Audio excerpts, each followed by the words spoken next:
자, 우리 본문 말씀은 로마서 1장 5절입니다.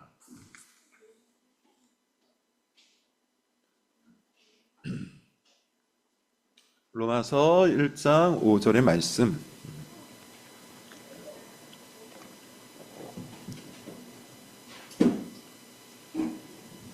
한 절밖에 되지 않으니까 합독해서 같이 읽어보겠습니다. 같이 읽겠습니다. 시작. 그로 말미암아 우리가 은혜와 사도의 직분을 받아 그의 이름을 위하여 모든 이방인 중에서 믿어 순종하게 하나니. 아멘. 우리 한 번 더 읽어볼 텐데 이번에는 암송하듯이 하나하나 한 구절 하나 여러분 마음속에 새기시면서 같이 읽어보도록 하겠습니다. 같이 읽겠습니다. 시작. 그로 말미암아 우리가 은혜와 사도의 직분을 받아 그의 이름을 위하여 모든 이방인 중에서 믿어 순종하게 하나니. 자, 로마서를 우리가 계속해서 살펴볼 테고 말씀을 드린 것처럼 한 절 또는 두 절 정도로 설교를 진행할 예정입니다. 그래서 소모임에서도 말씀을 드리고 있는데요. 계속해서 여러분께서 이 한 절 한 절을 매주 암기할 수 있기를 부탁을 드립니다. 물론 여러분 우리가 한번 암기한다고 해서 평생 동안 우리 머릿속에 남아있는 것은 아니겠죠. 그럼에도 불구하고 이런 기회가 아니면 또 우리가 말씀을 우리 마음과 머릿속에 새길 수가 없습니다. 이번 기회에 꼭 여러분 잘 암송할 수 있기를 바랍니다. 우리 어린이반에서도 어린이들이 같이 함께 낭독하고 또 암송을 하고 있습니다. 다 같이 함께 모든 교인들이 그 주의 말씀을 암송함으로 그 말씀이 우리 심령 속에서 살아 움직이기를 같이 기도할 수 있기를 바랍니다. 자, 오늘 설교의 제목은 이겁니다. 내 이름인가 그의 이름인가? 내 이름인가 그의 이름인가?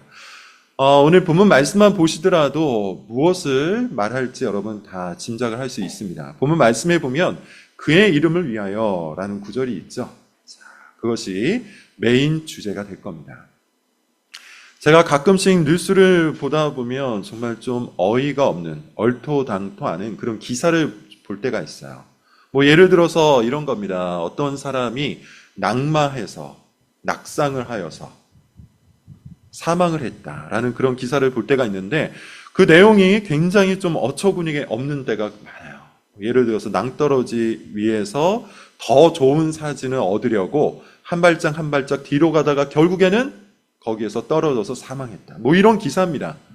그런 기사 아마 여러분들도 몇 번 보셨을 거예요. 그런 기사를 볼 때마다 사실은 그 죽음이 안타까우면서도 동시에 이거 참 어리석구나 이런 생각을 할 때가 있죠. 왜 그렇습니까? 고작해야 인스타그램 혹은 자신이 사용하고 있는 SNS에 좋은 사진 하나를 올려보겠다고, 그래서 좋아요를 한번 받아보겠다고, 팔로워 숫자를 한번 늘려보겠다고 그런 일을 하는 거잖아요. 그것을 위해서 목숨을 거는 거예요. 극단적으로 보면 자기 이름을 위해서, 자기 이름을 높이기 위해서 자기가 사용하고 있는 그 SNS 가운데 많은 사람들을 불러오기 위해서 목숨을 거는 어리석은 행동을 하는 것이죠. 이런 일들이 여러분 사실 얼마나 많습니까? 제가 설교를 준비하다가 샤렌팅이라는 신조어를 좀 본 적이 있어요. 이번 주에 쭉 뉴스를 검색하고 설교와 맞는 예화가 뭐가 있을까 이런 것들을 찾다 보니까 샤렌팅이라는 단어가 있더라고요. 혹시 들어보신 분도 있을 겁니다. 쉐어라는 단어와 페어렌팅이라는 단어 두 가지를 합친 겁니다. 그러니까 부모가 자녀를 양육하는데 자녀를 양육하는 모습을 자신의 SNS에 올리는 것이죠. 이런 것을 샤렌팅이라고 합니다. 최근에는 이런 샤렌팅이 범죄에 활용이 된다 그래서 자제를 할 것을 많은 사람들이, 전문가들이 요청을 하죠. 뭐 예를 들어서 자녀 사진을 인스타그램에 올렸는데 그 사진이 무단으로 도용이 되거나 아니면 딥페이크로 활용이 되는 범죄의 수단이 될 수 있다. 그래서 주의하라 라고 그렇게 이야기를 합니다. 자, 그런데 그뿐만 아니라 사회 심리에서 보면 이 샤렌팅 현상이 일어나는 심리를 이렇게 분석을 하더라고요.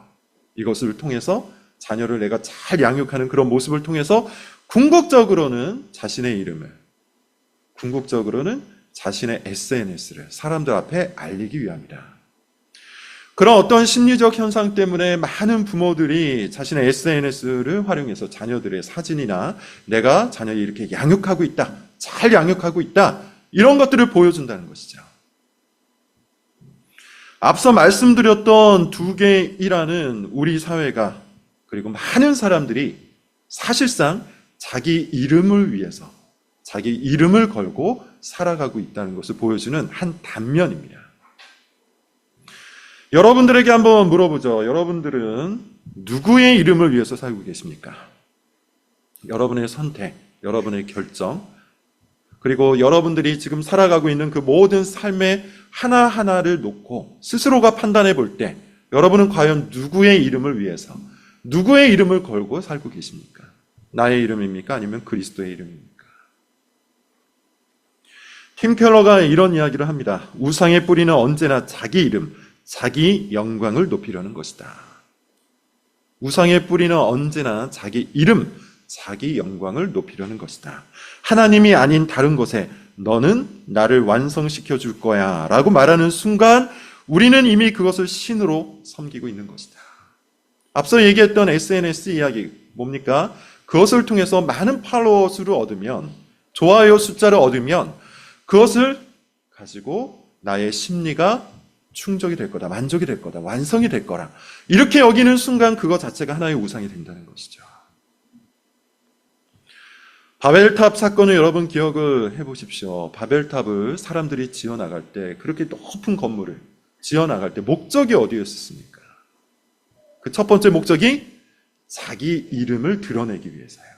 자기 이름을 높이기 위해서요. 바벨탑을 높이 쌓음으로 인해서 자기 명성을 드러내기 위해서 그 사람들이 그 어려운 일을 힘써 했다는 겁니다. 사실 사람은 그런 존재죠. 스스로를 착취해요. 이걸 자기 착취라고 하는데, 자기 착취의 목적, 이유, 동기, 그 내면을 잘 살펴보면 그것을 통해서 자기 명성을 높이기 위함이라는 겁니다. 그리고 이것이 사회적인 현상이 되었고 모든 이들이 동의하는 하나의 바벨탑이 되어가고 있다는 거예요. 우리는 그런 시대에 살아가고 있는 겁니다. 이것이 현대의 문화예요. 오늘 본문 말씀을 살펴보기 전에 앞서 했던 로마서 1장 1절부터 4절의 내용을 여러분 다시 한번 잘 생각해 보시길 바랍니다. 1장 1절은 어떤 내용이었죠? 바울이 자기를 소개하고 있어요. 나는 이런 사람이다. 그 첫 번째 단어가 뭡니까? 둘로스라고 했어요. 나는 그리스도의 노예다. 나는 그리스도에게 속해 있다. 나는 그리스도에게 사로잡혀 있는 사람이다. 그러므로 나는 나의 권리가 없고 나의 모든 소유는 사실 다 그리스도의 소유다. 이것이 바울의 자기 고백이었습니다. 그리고 사도로 부르심을 받았다 그랬죠? 사도는 어떤 사람이야? 특정 목적을 위해서 보내심을 받은 사람이에요. 이게 사도라는 단어의 뜻이라 그랬어요. 보냄을 받은 자. 근데 그 특정 목적이 뭐라고 했습니까? 하나님의 복음을 위하여.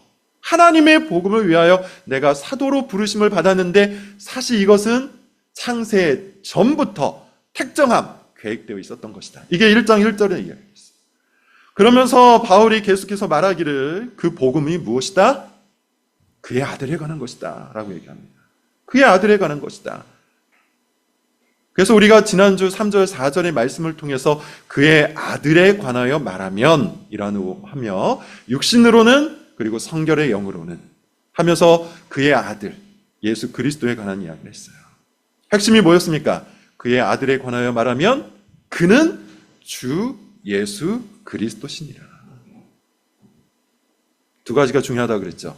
그리스도가 뭐라고 했습니까? 메시아, 구원자라는 뜻이라고 했어요. 그는 우리를 죄로부터 구원하시는 그리스도가 되십니다. 그리스도가 되심으로 인해서 십자가의 희생 제물로 우리의 모든 죄를 대신하여 짊어지심으로 우리의 죄를 깨끗게 하신 분이에요. 그래서 그분은 그리스도입니다. 그런데 동시에 그는 누굽니까? 그 십자가 위에서 자신의 피로 우리를 사신 나의 주님이 되시죠. 그래서 바울은 자기를 그리스도의 노예라고 고백하는 거예요. 이게 지금까지 우리가 살펴봤던 로마서 1장 1절부터 4절까지의 논리적 흐름입니다. 문맥이에요. 바울은 하나님의 복음을 위해서 부르심을 받은 자예요. 그리고 그 복음은 주 예수 그리스도예요. 그리고 오늘 본문은 무엇으로 시작합니까? 그로 말미암아. 그가 누굽니까? 주 예수 그리스도예요. 하나님의 복음 그 자체가 되시는 주 예수 그리스도.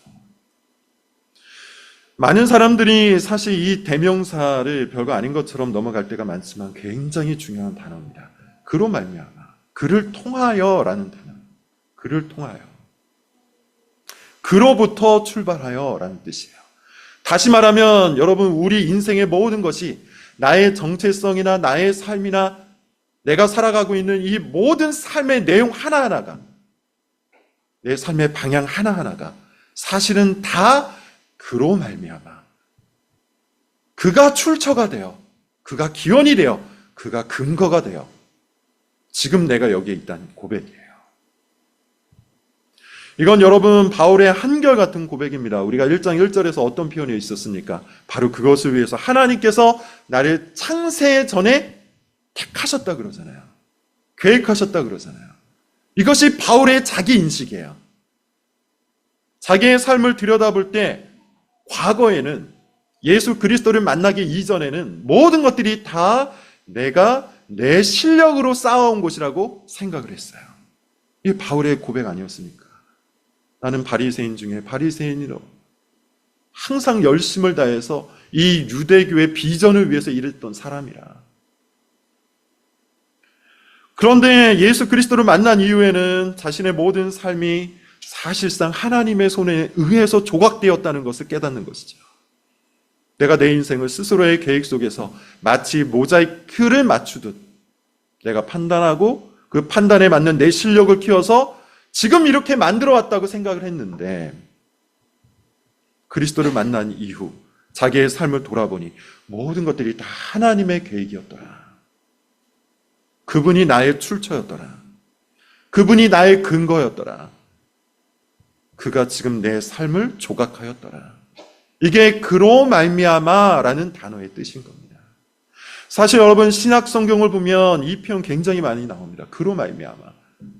이 말미암아라는 이 표현이 굉장히 예스러운 표현이기 때문에 그냥 사람들이 그것을 하나의 익숙한 수거, 관용어 정도로 생각하고 넘어가는데 굉장히 은혜로운 표현이죠. 그로 말미암아. 그가 아니면 지금 내가 없는 겁니다. 그가 아니면 지금 내 삶이 없는 겁니다. 그로 말미암아 지금 내가 여기에, 그로 말미암아 지금 내 삶이 이렇게. 바울은 그렇게 고백을 하고 있는 거예요. 로이드 존스가 이 본문과 관련해서 이렇게 얘기해요. 바울은 자기 자신을 말하는 순간에도 항상 그리스도 안에서라는 틀 속에서만 자신을 바라본다. 바울은 그리스도 바깥에서 단 한순간도 자기 이름을 말하지 않는다. 얼마나 은혜로운 표현입니까? 바울은 자기 자신을 인식하고 자기 자신을 표현함에 있어서 그리스도 안에서만, 나는 이런 사람입니다. 나는 이와 같은 삶을 살아가는데 이 모든 것이 다 그로 말미암아 이렇게 되었습니다. 바울은 자기를 설명함에 있어서 그리스도 바깥에서 단 한 번도 설명하지 않았다고 해요. 이게 로이드 존스가 하는 말입니다. 정말 그와 같지 않습니까?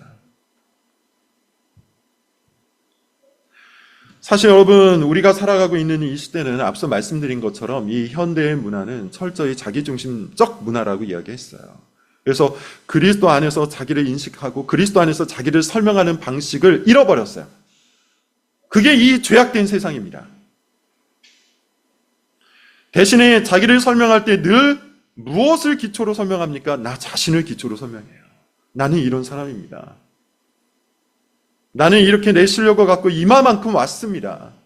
내가 내 인생을 이렇게 계획했고 그 계획을 따라 실력을 키웠고 그 실력을 따라 이런 결과를 만들어냈습니다. 이것이 사람들의 자기 표현 아닙니까?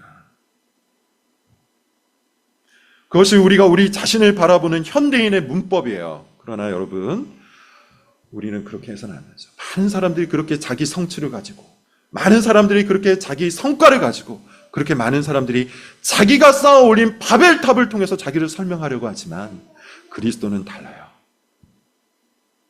로마서 1장 1절부터 5절에 이르는 이 모든 내용, 하나님의 복음과 관련된 이 모든 내용은 우리에 대한 설명이 달라졌다라는 거예요. 그렇잖아요. 바울은 자기를 설명할 때 나는 그리스도의 노예라고 설명하잖아요. 나는 주 예수 그리스도로 말미암아 하나님의 복음을 위하여 사도로 부르심을 받았다고 얘기하잖아요. 심지어 이 모든 것들이 하나님의 택정하심 속에서 일어났다고 얘기하잖아요. 바울은 A부터 Z까지, 처음부터 끝까지 자신의 아주 사소하고 하찮은 것까지 다 그로 말미암았다는 고백을 담고 자기를 소개하고 있는 겁니다. 여러분은 어떻습니까? 다시 한번 여러분들에게 묻습니다. 스스로 한번 여러분 생각해 보십시오. 여러분은 여러분을 무엇을 갖고 설명하고 있습니까? 여러분들이 쌓아 올린 성과입니까? 성취입니까? 결과물입니까? 아니면 실패입니까? 상처입니까? 다시 한번 여러분들에게 권면하건대 우리의 인생이 그로 말미암아 되었음을, 그로 말미암아 조직되었음을, 그로 말미암아 지금 이 자리까지 왔음을 고백할 수 있기를 바랍니다. 두 번째 문장을 한번 보십시오. 그로 말미암아 우리가라는 표현을 써요. 우리가. 그러니까 바울은 지금 본인이 얻은 이 사도의 직분, 그리고 자신이 자기 자신을 소개했던 그 방식, 그리스도의 노예라고 소개했던 이 모든 방식이 나에게만 주어진 아주 독특한 것이라고 얘기하지 않아요. 뭐라고 얘기합니까? 우리가라고 얘기해요. 우리가. 나도, 너도, 그리고 우리 모두도 바로 그리스도로 말미암아라는 표현입니다.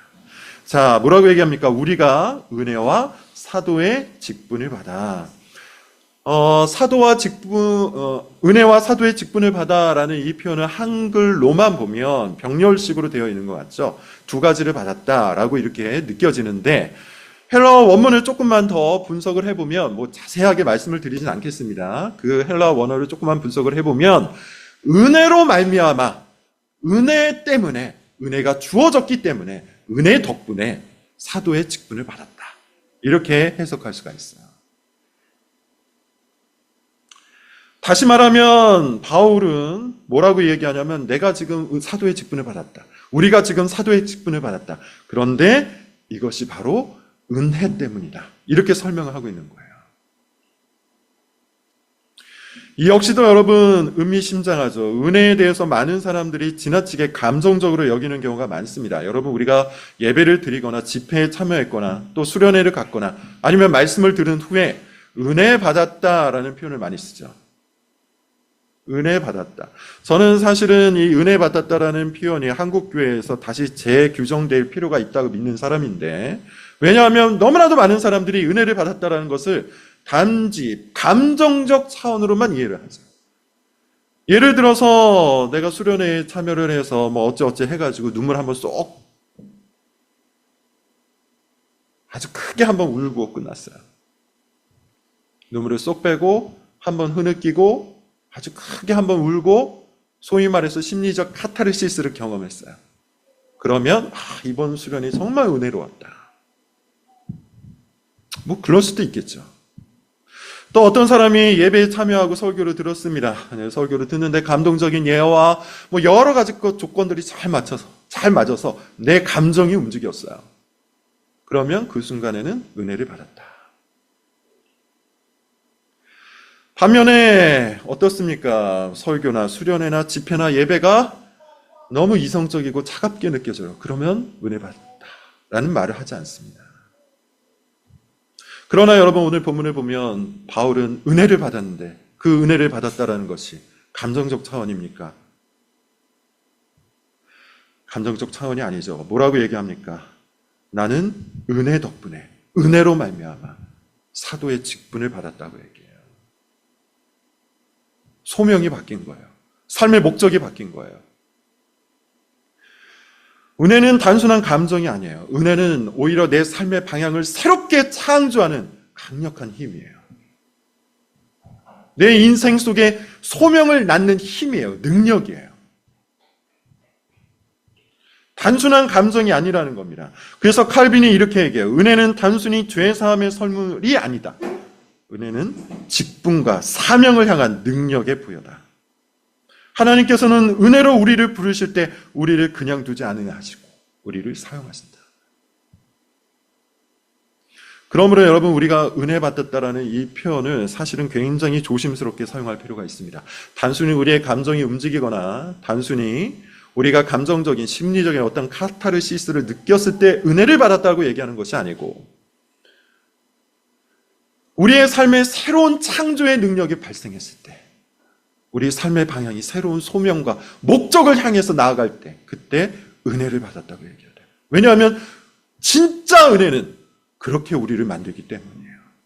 진짜 은혜는 우리의 생각을 뒤바꿉니다. 진짜 은혜는 우리의 삶의 방향에 대해서 새로운 시각을 열어줍니다. 진짜 은혜는 우리로 하여금 하나님의 복음을 위해서 살아가게끔 우리의 심리를, 우리의 심령을, 우리의 영혼을 재창조해냅니다. 그로 말미암아 우리가 은혜와 사도의 직분을 받아라는 말이 바로 그 얘기예요. 사마리아 여인 이야기를 좀 해볼까요? 여러분, 사마리아 여인은 자기 자신을 어떠한 창문을 통해서 바라봤습니까? 상처라는 창문을 통해서 바라봤죠. 이 사마리아 여인은 말 그대로 사마리아 사람이요, 이거 자체가 그의 신분을 나타낸다고 했습니다. 제가 요한복음 설교를 할 때 이미 많이 말씀드렸으니까 이것은 따로 해설드리지 않겠습니다. 어찌 되었든 간에 이 사마리아 여인은 사마리아 사람이라는 상처, 그리고 더 나아가 5명이라는 남편이 있었죠. 그 말은 계속해서 이별을 했다는 뜻이잖아요. 다시 말해서 사마리아 이 여인은 과거의 상처를 통해서 자기 자신을 인식했고, 그 과거의 상처를 통해서 자기 인생을 해석했어요. 근데 예수님을 만나자 어떻게 됩니까? 예수 그리스도를 보고 그가 새로운 비전을 열죠. 하나님을 예배하는 것이 무엇인지 깨닫게 되죠. 영과 진리의 예배, 그 가운데 부르심을 잊게 되죠. 그리고 이것이 너무 감격스러워서 어떻게 합니까? 마을로 뛰어들어가요. 과거에는 상처 때문에 가장 뜨거운 날, 가장 뜨거운 낮에 우물을 길러 나왔던 이 사마리아 여인이, 사람들을 만나기 싫어했던 이 사마리아 여인이 그리스도를 만나고 그리스도 안에서 새로운 시각을 얻게 되자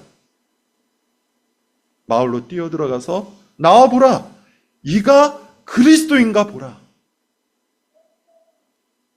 이게 은혜 받았다는 말의 의미인 거예요. 사마리아 여인은 은혜를 받았기 때문에 자기 인생의 새로운 시각, 자기 인생의 새로운 소명, 자기 인생의 새로운 방향을 창조해낸 겁니다.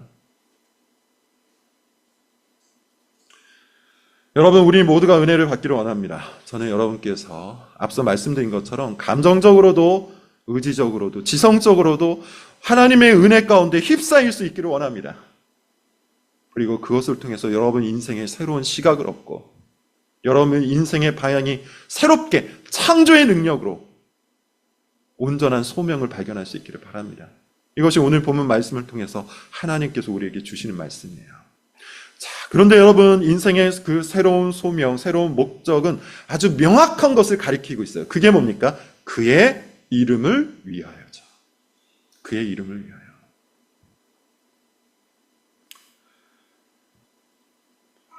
조금만 비판적으로 좀 말씀을 드려보면, 많은 사람들이 앞서 얘기했던 것처럼 뭐 여러 가지 이유로 인해서 나름대로 하나님을 위해서 산다라고 그렇게 말하는 사람들이 있습니다.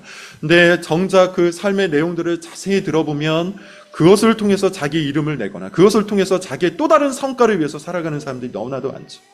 우리는 이것을 경계해야 돼요. 바울 역시도 항상 그것을 경계했어요.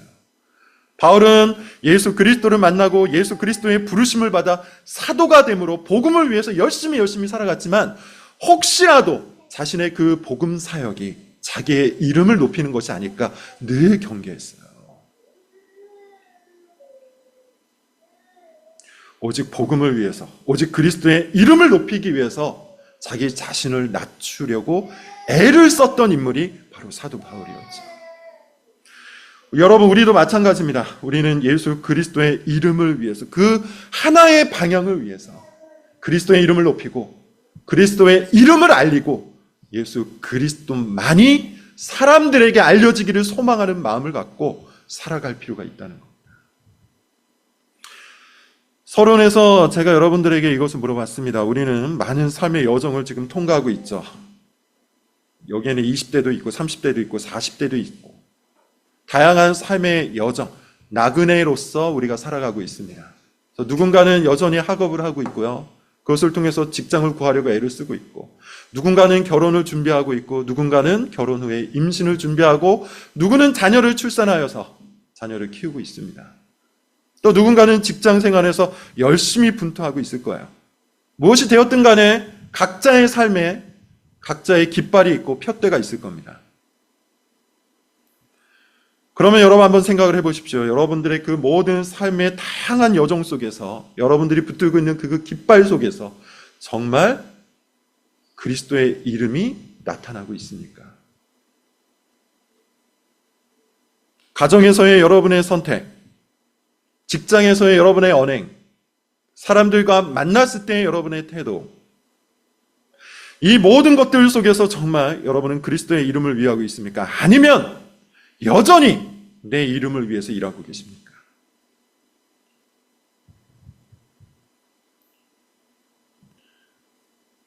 스스로 한번 여러분 잘 생각하실 것을 권면을 합니다. 나는 바벨탑을 쌓고 있는지, 아니면 이 그리스도의 십자가를 붙들고 살아가고 있는지, 정말 나의 삶은 그의 이름을 위한 것인지,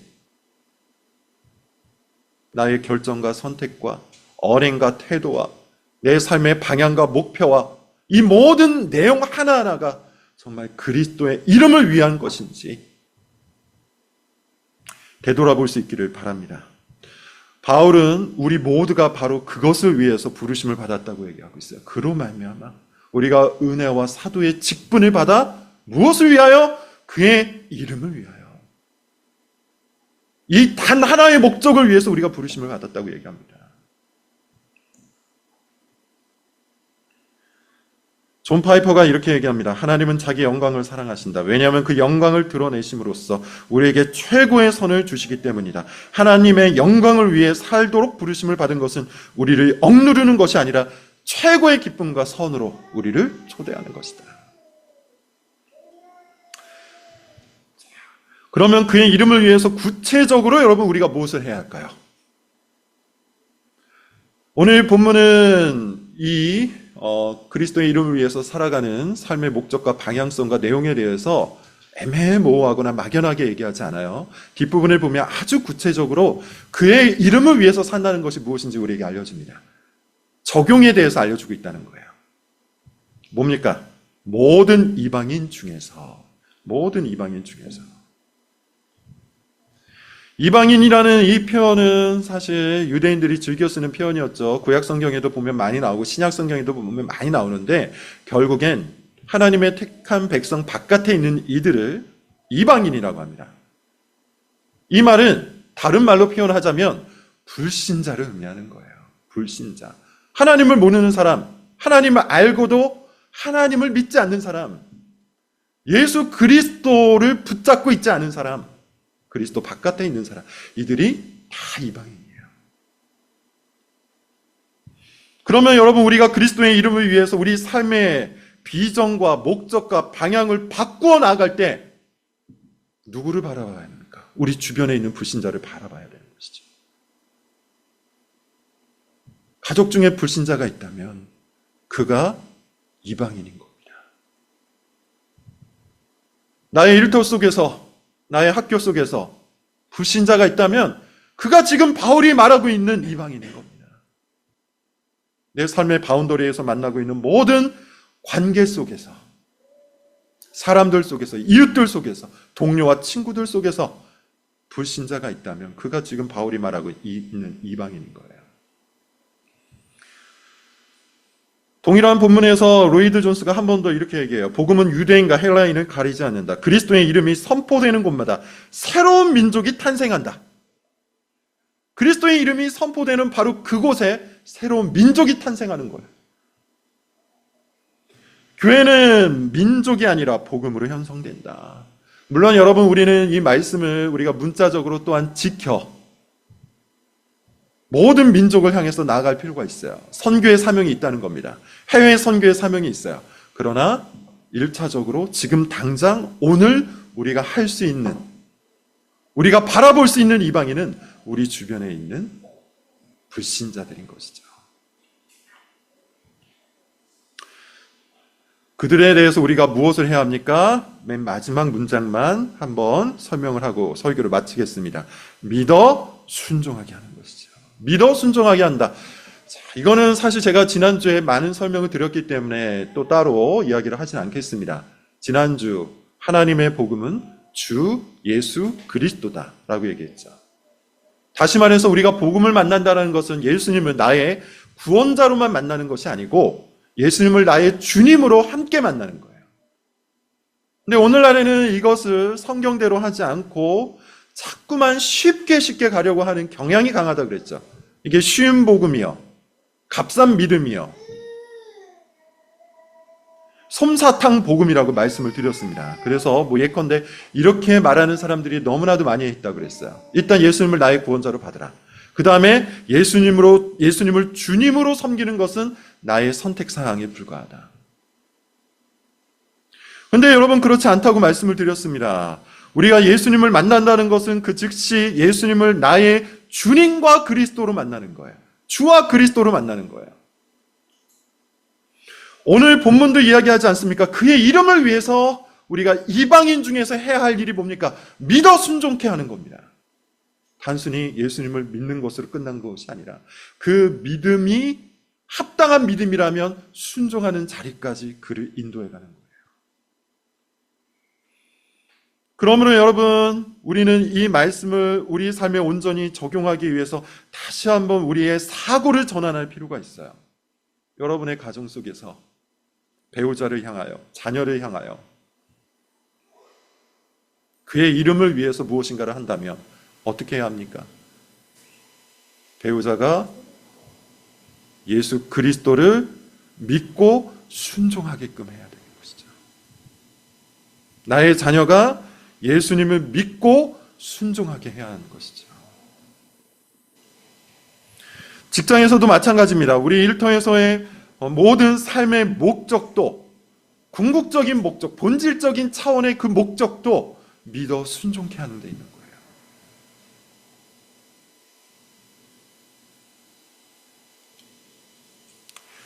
다시 한번 여러분들에게 권면을 하고 설교를 마무리를 짓도록 하겠습니다. 여러분, 자녀를 양육하시는 여러분, 한번 스스로를 돌이켜 생각해 보시기를 바랍니다. 자녀를 통해서 무엇을 목표로 삼고 계십니까? 자녀를 통해서 여러분의 충족되지 못했던 심리를 채우고 싶으십니까? 자녀를 통해서 여러분의 이름을 높이려고 하는 욕심이 여전히 남아 있습니까? 하나님께서 원하시는 것은 자녀가 그의 이름을 높이는 그리스도의 제자가 되기를 원하세요. 나는 그것을 위해서 부모로 부르심을 받은 거예요. 그러므로 자녀가 믿어 순종하게끔 나는 온 힘을 다해야 하는 것이죠. 결혼을 준비하고 또 결혼을 하신 여러분들에게 한번 물어보시죠. 여러분은 결혼의 목적이 어디에 있습니까? 여러분의 행복과 여러분의 기쁨과 그리고 이 사회가 요구하는 것을 만족시키는 사회적 단계의 일부분에 불과합니까? 그리고 그것을 통해서 여러분의 삶을 안정화시키고 또 여러분의 이름을 내는 것이 목표입니까? 그렇지 않습니다. 만약 우리가 그것을 목표로 삼는다면 가정이 우리의 바벨탑이 되고 말 거예요. 우리는 가정을 통해서도 그의 이름을 높여야 돼요. 우리는 가정을 통해서도 그의 이름을 드러내야 돼요. 어떻게 해요? 믿어 순종하게 하는 것이죠. 나의 배우자를 향해서, 내 배우자의 믿음을 향해서, 내 배우자의 삶을 향해서 믿어 순종하게 하는 거예요. 일터에서 일하시는 여러분들에게 다시 한번 물어보겠습니다. 여러분, 일터에서의 목적이 어디 있습니까? 여러분의 보람과 성취가 유일한 목적입니까? 그것이 1차적인 목적입니까? 그것이 직장을 결정하고 직장에서 여러 가지 것들을 선택하는데 가장 핵심적인 목표가 되고 있습니까? 그래서 여러분의 이름을 증명하는 것이 직장에서 여러분의 목표입니까? 만약 그러하다면 여러분의 직장 마찬가지로 여러분의 바벨탑이 될 겁니다. 하나님께서 우리에게 일터를 주신 궁극적인 목표는 그의 이름을 위해서, 그리스도의 이름을 높이기 위해서 모든 이방인 중에서 믿어 순종하게 하는 그 사역을 위해서 우리를 불러주신 거예요. 교회도 여러분 마찬가지입니다. 교회의 성공 지표가 뭘까요? 단순히 결신 숫자나 아니면 교회당을 채우고 있는 사람들의 숫자일까요? 그렇지 않죠. 믿어 순종케 하는 제자들의 숫자를 늘리는 것이 교회의 성공입니다. 100명이 모이든 1000명이 모이든 믿어 순종하는 제자가 없다면, 믿어 순종하게 만들어가는 사역이 없다면 그 교회는 온전한 교회라고 할 수 없어요. 그러나 사람 숫자가 적다 할지라도 순종하는 제자가 한 명씩 한 명씩 늘어나고 있다면 그것이 하나님께서 기뻐하시는 교회인 겁니다. 여러분, 우리의 삶의 목표와 방향 어디에 있습니까? 내 이름입니까? 그의 이름입니까? 당연히 그의 이름을 위해서 우리가 이 모든 것들을 행할 수 있기를 바랍니다. 우리 같이 한번 이 시간 기도하기를 바라는데 우리 같이 기도를 좀 드리겠습니다. 오늘 말씀을